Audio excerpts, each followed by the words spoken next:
Hi అండి, welcome back to పెరమనే YouTube channel. ఈ బౌల్లో నైట్ టైం నేను మా హస్బెండ్ కోసం రైస్ పెట్టి గ్యాస్ పైన మర్చిపోయి నిద్రపోయానండి.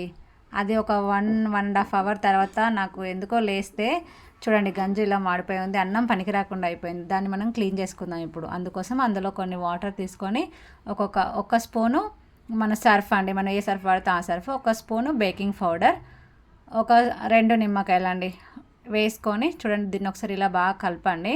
అంటే మనం వేసిన బేకింగ్ పౌడర్ సర్ఫ్ అన్నీ కలిసేలాగా ఒకసారి కలుపుకొని స్టవ్ వెలిగించి స్టవ్ పైన పెట్టి వాటర్ని ఇలా చూడండి చూపిస్తున్నట్టు కలుపుకుంటూ మరిగించండి. ఎందుకంటే ఇందులో మనం బేకింగ్ పౌడర్ వేసాం కాబట్టి ఫాస్ట్గా పొంగులు అనేది వస్తుంది. మళ్ళీ ఇది పొంగిపోతే మన గ్యాస్ కూడా ప్రాబ్లం అయిపోతుంది కదా. చూడండి ఎలా పొంగొస్తుందో, ఇలా పొంగుతూ వస్తుంది. అయితే దీన్ని ఇలా ఒక 5-6 సార్లు పొంగు రానివ్వాలి. తర్వాత స్టవ్ ఆఫ్ చేసుకొని ఒకసారి స్పూన్తో ఇలా మళ్ళీ అడుగు ఒకసారి ఇట్లా అనుకొని దాన్ని పూర్తి చల్లారేంత వరకు ఉంచాలి. చూడండి పూర్తి చల్లారినాక అందులో ఉన్న నిమ్మకాయలు ఇలా తీసేసుకొని చూడండి తీసేసి పక్క పెడితే ఈ నీళ్ళు అనేది మనం పడేయాలి.